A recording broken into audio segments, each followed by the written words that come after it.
We have agreed a set of principles and guidelines on a Syrian-led transition that any political settlement should deliver to the people of Syria.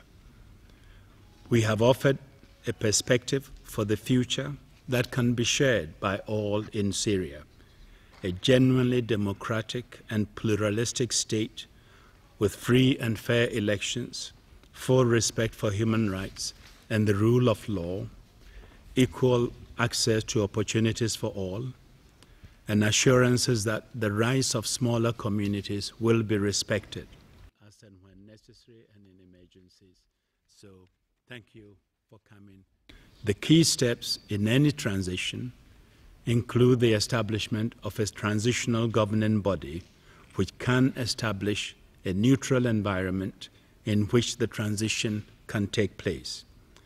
That means the transitional governing body would exercise full executive powers.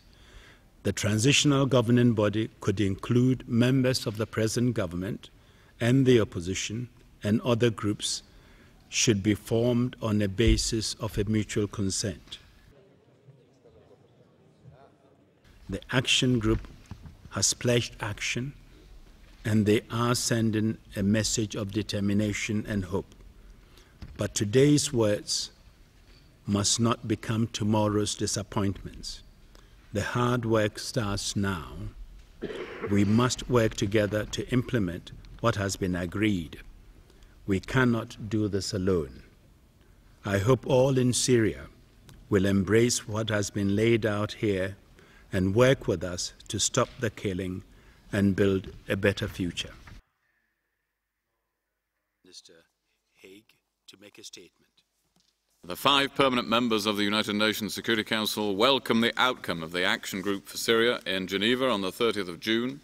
They commend the leadership of the Joint Special Envoy, Mr. Kofi Annan, and reiterate their commitment to supporting the Joint Special Envoy and full implementation of his 6-point plan and Security Council resolutions 2042 and 2043. The document makes it clear that we have provided guidelines and principles to assist the Syrian parties as they move ahead with the transition and establish a transition government and go through the changes that will be required. I think the government will have to be formed through discussion, negotiations, and by mutual consent. And I will doubt that the Syrians who have fought so hard for their independence to be able to have a say in how they are governed and who governs them will select people with blood on their hands to lead them. This meeting began under the shadow. As I've always maintained, is when the international community speaks with one voice, that voice becomes powerful and has an impact.